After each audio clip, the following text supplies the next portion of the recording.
My name is Stephen A. Merritt. I work for the Division of Fish and Wildlife. I've been there since January of 1990 as a seasonal for about 6 years. And in December of 2096, I became a full-time employee to the present time. So, Stephen, tell me about your childhood. And you didn't have your accident until you were a bigger kid, right? I didn't have my accident until I was 16. I was born in France in '59. My father was an airman and my mom is a French native. And we came to the United States in 1961, something like that. I was about a year and a half old. And then we went to Massachusetts at Andrews Air Force Base, where my dad was stationed. Then after he went to Vietnam for a year, we were transferred to Delaware, which was in December of '66. And we've been here ever since. So, tell me about your accident. It was actually September the 8th in 1976. I was 16 years old, and it was the very last day of summer. The next day was starting my junior year in high school. And a friend of mine and I decided to celebrate this summer, or that day, by swimming at a spillway at McGinnis's Pond. And while we were there for about an hour or so, I get this wonderful idea of running down the embankment and taking a shallow dive. But instead of taking a shallow dive, I stumbled and went vertically instead of horizontally. And next thing I remember waking up, looking straight down at the sand. No big deal, it was shallow enough to do a push-up. Well, I couldn't do a push-up. All I could do was just splash. I got done splashing, and then my friend that was with me, Brian Irwin, he came over, straddled me, picked me up by the armpit and said, "Stop and quit playing." See, before my accident, I loved to tease. And thinking about this years later, Brian and I never went swimming together before, and he didn't know that I took being around water serious. A little bit of a flashback. Earlier that summer, my mother and I went over to France to visit my grandparents. And in the town that they lived in, Looneyville, the village of the moon, they had an Olympic-sized swimming pool. And I was able to dive into the pool. I could hold my breath for almost 2.5 minutes. And they also had different types of high dives. You know, the 10-meter platform dive that you see in the Olympics? Bob was jumping off that. Diving and stuff. I love to swim and I love to dive. Now, back to September of '76. Like I said, I was splashing and Brian pulled me up. I didn't have enough time to yell to Brian to let him know that what happened. But I was able to take a deep breath. He dropped me back in the water. Oops. So he walked away, and all I could do was just keep splashing. And he came back over, he rolled me over, and I told Brian, I said, "Brian, I broke my neck." He knew exactly what I did. So he dragged me over to the shore, and he more or less abandoned me. He panicked. We were both 16, you know. And I was begging him to, call the ambulance for me, which he didn't do. And then a few minutes later, this young lady in a brown bikini and her little daughter were coming down to where we were. They were going to swim in the spillway also. And I told her, I said, "Ma'am, would you mind calling 911 for me?" So she disappeared, and a few minutes later, an older lady, I believe it was her mom, asked if there was somebody that I would like to contact. I said, "Well, you better call my mom." My mom was the director and a teacher at Milford Christian School. And she disappeared, and then a little while later, the ambulance came and picked me up. So that was a big change in my life. Pretty scary stuff. So then what did you do about school? Obviously you didn't go. Took a long time to get back? I went to Milford Memorial Hospital, where they put me on a strike-free and took the pressure off my neck. I transferred to AI DuPont 2 weeks after my accident. And when they were there, when I was there, they had a school. So Mom contacted Lake Forest High School, where I was attending school, and she talked to Mrs. Phelps, the principal at the time, and Mrs. Phelps' comment was, "Well, why do you want to do that? Stephan has a brain injury." Mom said, "Stephan doesn't have a brain injury. He broke his neck." Well, they contacted AI DuPont, and I continued my junior year there at AI DuPont. And I got out. I was discharged from AI DuPont in April of 2077, and I continued my education with two tutors who came to the house. One was an English teacher, and the other one was, I forget what Mr. Stickle did. I don't remember what that class was. But then in September of 77, I went back to high school. I went with my a senior in high school, and I was able to graduate with my class in 1978. Oh, so that was good. But at first, they didn't want me to attend high school.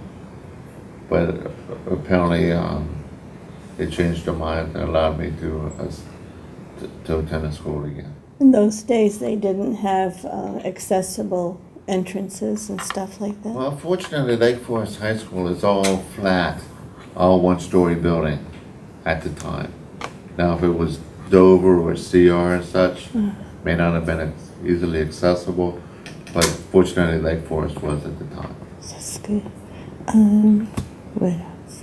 So, what about being married and all that stuff? I got married in March of 1997.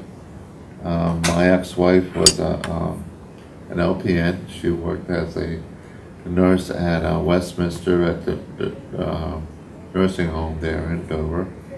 Unfortunately, she wasn't able to be a caregiver and a wife, and we got divorced in 2000.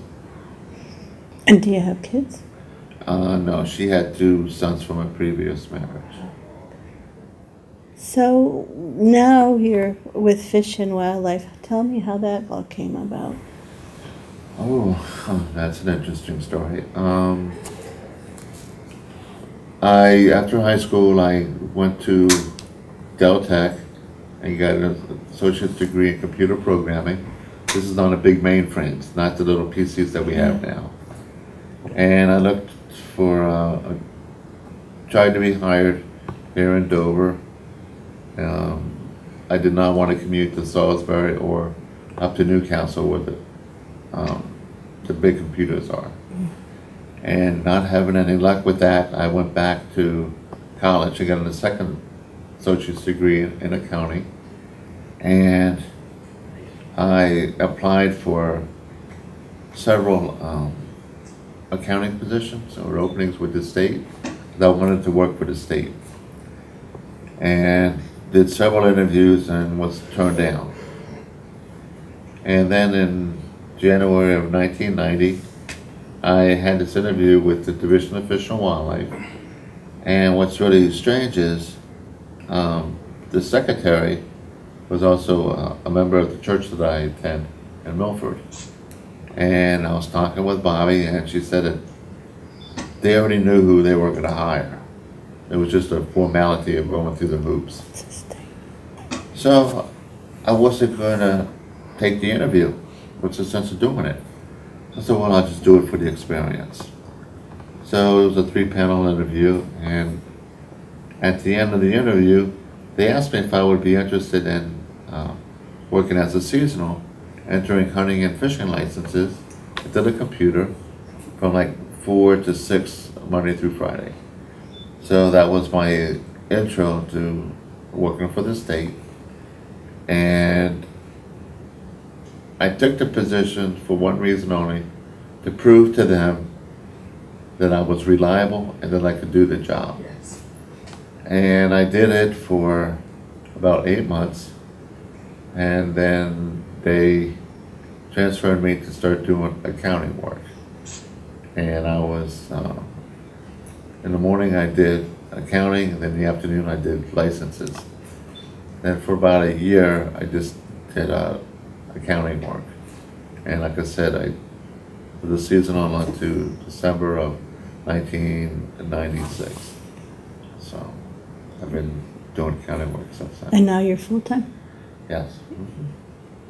And I plan on retiring at the end of this year. Oh boy. And then what will you do? I don't have to get up early in the morning.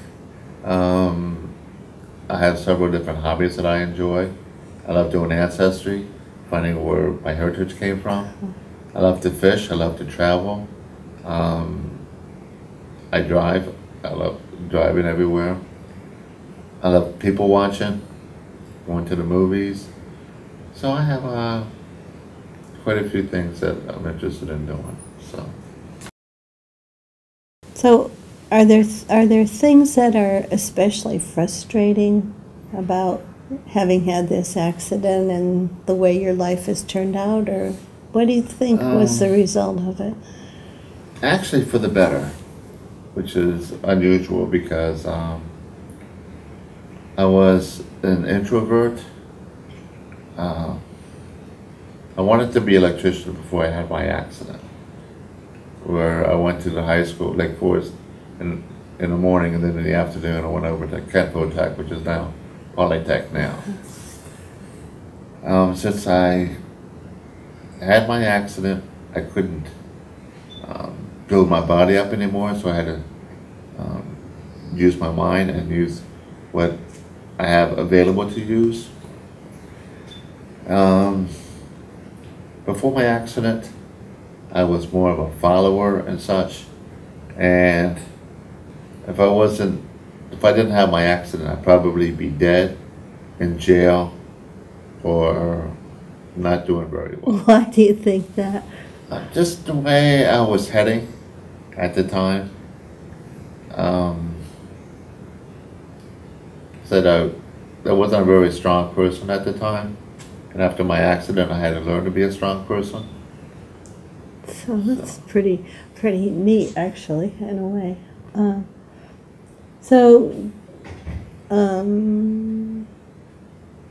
Do you think you're treated equally in your wheelchair to other people who aren't? No. It's it depends upon the circumstance. There's some people that are willing to go out of the way to help you. Then there's other people that, almost are afraid that they might get your disease that you have, not knowing about you. But other than that, take that back. I really don't see that much of a difference anymore. I did back when I was younger and such, but now it doesn't bother me one way or the other. So you're definitely in charge of your own life, but talk about Pretty much. what your schedule is like and how do you cope? What's my schedule like? On a daily basis? How do you cope with working and getting around and all that stuff? I think everybody has their moments. Some people let it frustrate them. I'll sit there and get frustrated, but then after a few minutes, half an hour to an hour, I just let it go. I don't let it bother me too much anymore. It doesn't frustrate me like it used to. So. And do you have a helper that has to get in and out of bed? I have some aides through. I have a ticket to work that I pay on a monthly basis for secondary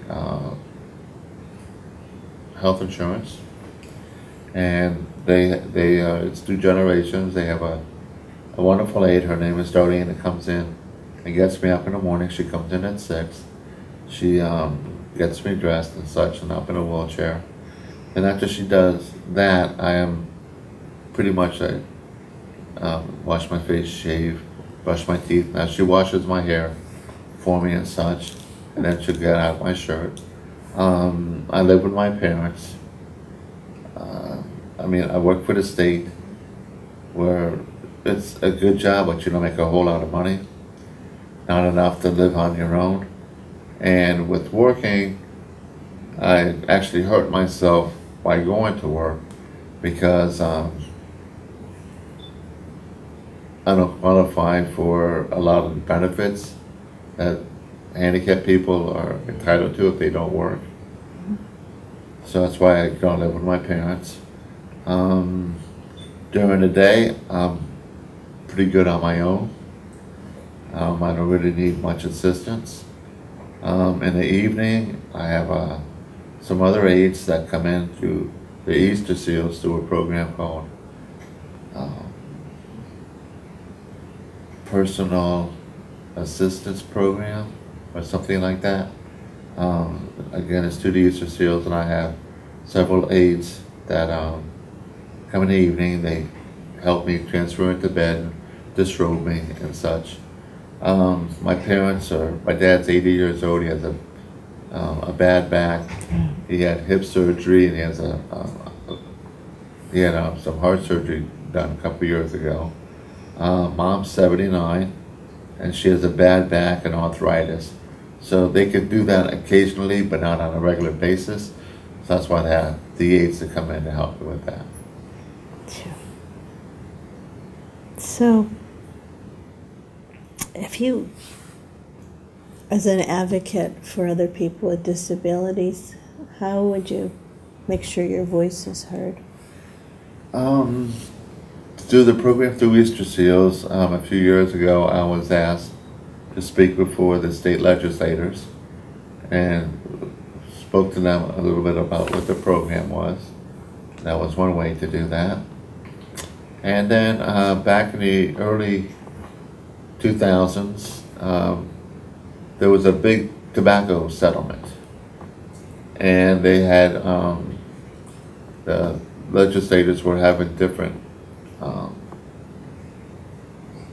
open meetings throughout the state to see how to spend the money.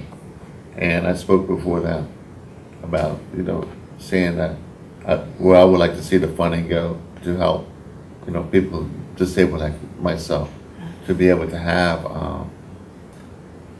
more benefits for people like myself that want to work, but they're afraid to because they'll lose what they have. Because I know several other quadriplegics that would like to work, but they don't want to lose what they have, which I can understand.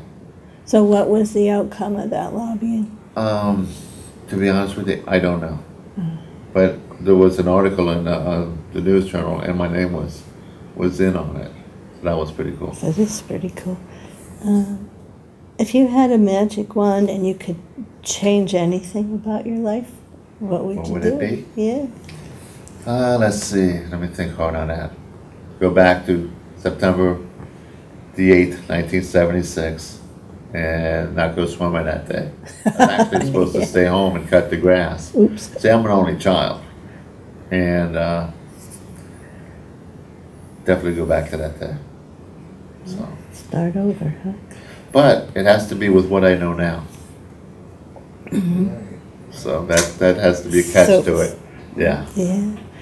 So if you were going to have somebody write an autobiography about you or feature you 1 time or something, what would you want people to remember about you? Caring, persistent, and didn't give up. All good things, right? Yeah. And what about ADA? Did that come before or after your accident? Oh, that was well after. Yeah. And so did it make a difference? To accessibility to different buildings and such. Yeah. Case in point, back in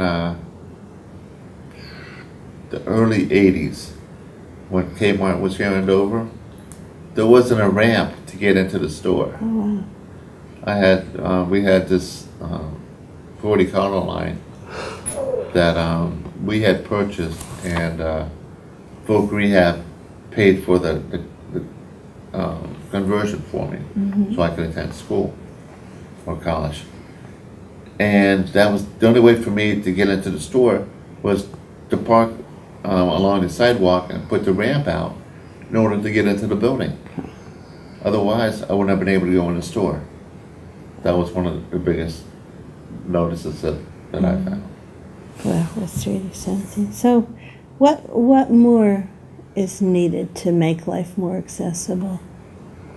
As I mentioned earlier, the governor has a committee to hire handicapped people. But there needs to be more, like I said, programs that won't restrict or take away benefits that the people have available. Don't make it where it's monetary restrictions. When I was working as a seasonal, I had SSI, and I was able to keep Medicaid. When I went full-time, I went $100 or $150 over the threshold. Now this threshold, it's the blue book, it's 1619B, and every state has a different monetary amount for the threshold, and every year it's supposed to go up. So technically you're not supposed to ever catch that threshold. Well, the year that I got hired full-time, they never increased the threshold. So I lost my the SSI, and I lost Medicaid. Wow. By doing that, I hurt myself. So the result was you had to move back home with your parents? Well, I lived at home with my parents anyway at the time, so except for when I was married. So, what do you think you've done in your life that's had the most impact? Not on you, but on the world. Actually, the strange is I had a conversation with my mom just the other day about this, and she said that she was amazed on how many people saw life differently upon meeting me. And she said, I could have easily died that day and drowned. Nobody would have known who I was. But she said, no, you've had a big impact on several people. Friends, colleagues, people that don't know me but watch from afar. So. And they see you're really a guy, not a chair, right? That's the biggest thing is, one of the questions on it was talking about dating. It's really hard to find a girl that sees the person and not the wheelchair. And that's the biggest battle that you really have to deal with. They just see the wheelchair and they just assume one thing and they don't see the person. So what can we do to open up that window? Yeah. It's a good question. I don't know. Well, and maybe nobody does, right? Were you involved in the work toward getting ADA passed? No. No. Now, I was on a committee at the beginning for Ticket to Work. And when was that, and what did you do? They had a meeting once a month up in Newcastle with Folk Rehab, and we met and we had a lot of discussions, and then once this one person came into the on a committee, I didn't care for this person, the way they handled themselves and the way they did things, so I distanced myself from it. Oh, that's too bad. So what else needs to change besides the piece about working full-time? What other things would open doors? Nothing I really could think of at this moment. And well, I guess it's a kind of an odd question because you're in fish and wildlife, but what have you done in your career that's had the most impact on your profession, on your colleagues?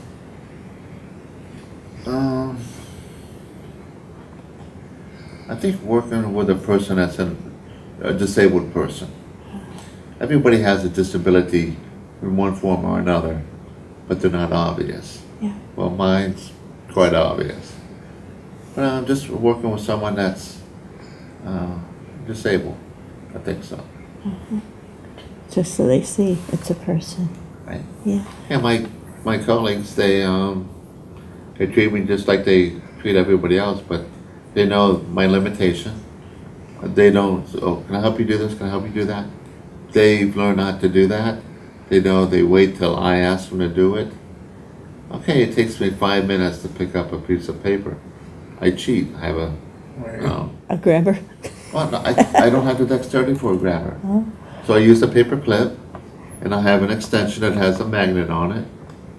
So I'll sit there and flip the paper over top of the paper clip. I use my magnet, and I pick it up. That's pretty creative. You should patent it.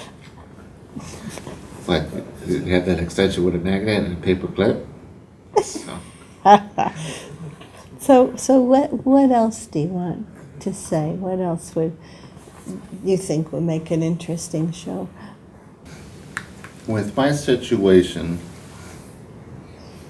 with the ADA, I really didn't notice that much at the time. Like I mentioned earlier with the situation with Kmart, that was basically the only thing that I was exposed to, was the accessibility to buildings and such. So once that became the only thing that really impacted your world at that moment, when the ADA came into play, did things at work change? Did things at school change? Did you see a difference once the ADA was in play? If it's pertaining to school, remember I graduated in '78. Okay. And with the ADA in the schools, I have no idea. Right. Because it didn't impact me at all. How old were you when it passed, plus or minus? I think they just celebrated their 25th year. Yes. So remember, I've been in a wheelchair almost 41 years. So that's been over 16 years. So I was done with high school, I was done with college both times. And I was already working for the state. So we're interested in your experiences as a fisherman, and also how you were kind of a guinea pig to see if these ramps and things would work. Tell us more. Yeah. Working through Fish and Wildlife, I've been asked on a few occasions to go out to different locations that have fishing piers, or not just fishing piers, but docks and such, to be able to fish from being in a wheelchair. And then also with the state parks, they have a nice fishing pier down in Lewis that they just revamped, making it accessible for people in wheelchairs to fish. And there's also several other just different places throughout the state that we have access to, being in a wheelchair. And there's one place in particular down at Kitsonomic, which is just east of the Air Force Base, is a pond that has a floating pier to it that's just for disabled people to fish from. So I guess if you bring your grandson or somebody with you, he's allowed to fish. Technically, no. I've been fishing there with my dad and he's not even allowed to fish. That's weird.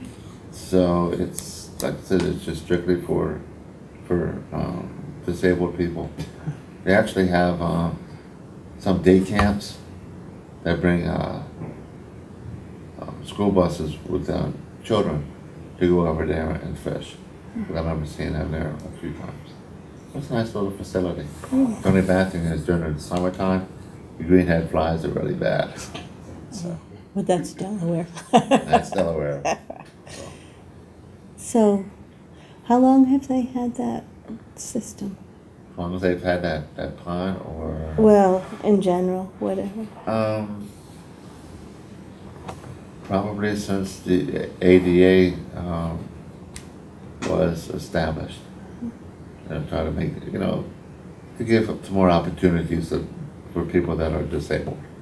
So But you go out and you test them, sort of? I get a chance to do that, yes. But as a private citizen, I've fished throughout the state, all the way from Indian River down at the inlet, again at the state park. I fished over at Seaford, the Nanacoke. I fished over at Milton, where there's a nice pier there and a pond. Down at the spillway is a nice floating pier.